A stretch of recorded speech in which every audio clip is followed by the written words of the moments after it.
হঠাৎ করে বাড়ি থেকে নিখোঁজ হয়ে গেল এক তরুণী। অনেক খোঁজাখুঁজি করেও তার কোনো সন্ধান না পাওয়ায় চরম উদ্বেগে দিন কাটাচ্ছে পরিবার। সাবরুম মহকুমার রূপাছড়ি ব্লকের অন্তর্গত গরিফা নাথপাড়ার বাসিন্দা সজল নাথের 20 বছরের কন্যা পূজা নাথ রহস্যজনকভাবে নিখোঁজ হয়ে গেছে। পরিবার সূত্রে জানা যায়, পূজা ইকফা ইউনিভার্সিটিতে পড়াশোনা করে। প্রায় 1 মাস আগে সহপাঠীদের সঙ্গে একটি কাজে ব্যাঙ্গালোর গিয়েছিল। সেখান থেকে বাড়ি ফেরার পর থেকে তার আচরণে কিছু পরিবর্তন লক্ষ্য করেন পরিবারের সদস্যরা। তারা দাবি করেছেন পূজার মানসিক সমস্যায় ভুগছিলেন।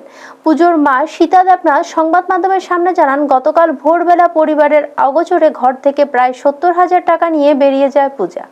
তারপর থেকে তার আর কোনো খোঁজ পাওয়া যাচ্ছে না। তিনি আশঙ্কা প্রকাশ করেন, ব্যাঙ্গালোরের কোনো কুচক্রের প্রভাবে তার মেয়েকে ফুসলিয়ে নিয়ে যাওয়া হয়ে থাকতে পারে।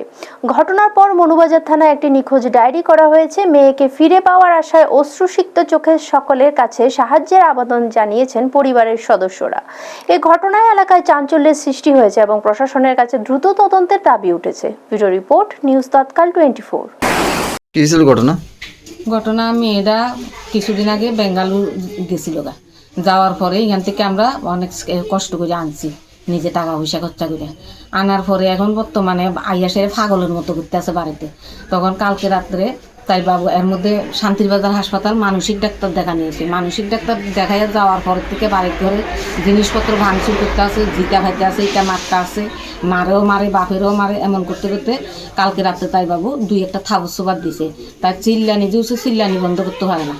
তখন থাবসোবাদ দিছে, থাবসোবাদ দিবার পরে রাত্রে 3টা পর্যন্ত আমরা এইভাবে রাত্রটা কাটাইতেছি। 3টার সময় একটু ঘুমাইছি।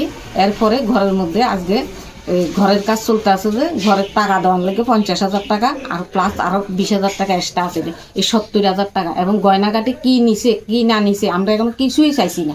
লেফটিনে গেছি, লেফটিনতে উঠতে আইবার সময় তাই বাবু কইতে আছে মেয়ে ঘরে নাই। এই ঘরে নাই কইতে আলমারি ভাঙা 70,000 টাকা। কি নাম আছে মেয়ের? মেয়ের নাম হচ্ছে পূজা নাথ, বাড়ি গরিফা নাথপাড়া। আচ্ছা, আমরা ওখানে মানে আইনগতভাবে কোনো কি পদক্ষেপ নিয়েছেন? আইনগতভাবে আমি থানাতে গেছি, থানাতে জিডিএমতে গেছি।